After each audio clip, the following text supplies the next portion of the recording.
IPO market ने इस साल कई नए रिकॉर्ड्स कायम किए हैं। कई नई कंपनियों ने दलाल स्ट्रीट का रुख किया और शेयर बाजार में लिस्टिंग के जरिए मोटी रकम जुटाई। अब एक और कंपनी मार्केट से आईपीओ के जरिए फंड जुटाने की तैयारी कर रही है। इस कंपनी का नाम है मेट्रो ब्रांड्स। ये फुटवियर कारोबार की खुदरा कंपनी है। मेट्रो ब्रांड्स का आईपीओ 10 दिसंबर से खुल रहा है। इस आईपीओ में पैसा लगाने के लिए निवेशकों के पास 14 दिसंबर तक का वक्त होगा, यानी 14 दिसंबर को ये इशू बंद हो जाएगा। इस आईपीओ के तहत कंपनी 295 करोड़ रुपए के नए शेयर जारी करेगी। इसके अलावा प्रमोटर और दूसरे शेयरधारकों के 2 crore 14 lakh equity share offer for sale यानी ओएफएस के जरिए बेचे जाएंगे। शेयरों की इस बिक्री के बाद प्रोमोटर्स की कंपनी में हिस्सेदारी करीब 10% घटकर 75% रह जाएगी।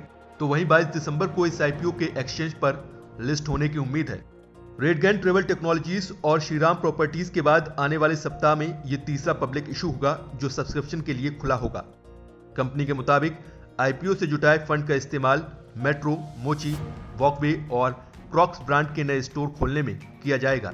इसके अलावा कुछ पैसा सामान्य कॉर्पोरेट उद्देश्यों के लिए भी खर्च किया जाएगा।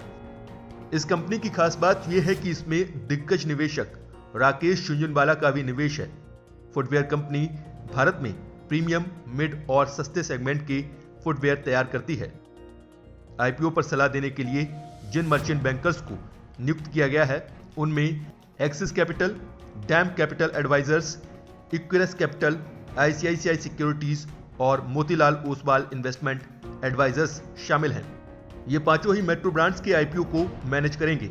मेट्रो ब्रांड्स का पहला स्टोर मुंबई में 1955 में खुला था। उसके बाद से कंपनी ने लगातार कस्टमर्स के लिए अपना विस्तार किया।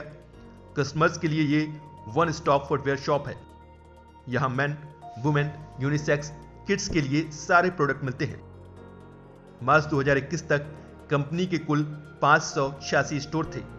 कंपनी का कारोबार देश के 29 राज्यों और केंद्र शासित प्रदेशों के 134 शहरों में फैला हुआ है।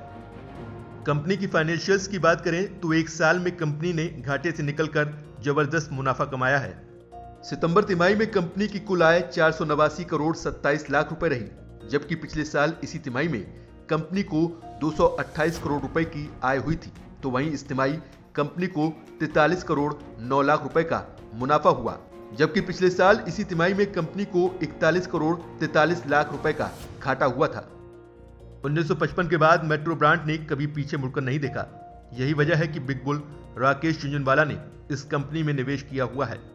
मेट्रो ब्रांड्स में राकेश झुंझुनवाला की करीब 15% हिस्सेदारी है, जबकि प्रमोटर और प्रमोटर ग्रुप के पास 83.99% हिस्सेदारी है। कुछ चुनिंदा कंपनियों को छोड़ दें तो आईपीओ बाजार में पिछले 3 महीने में निवेशकों का अच्छा पैसा बना है। अगर आप भी आईपीओ में पैसा लगाने का प्लान बना रहे हैं तो मेट्रो ब्रांड्स का आईपीओ भी आपके लिए कमाई का एक अच्छा मौका हो सकता है।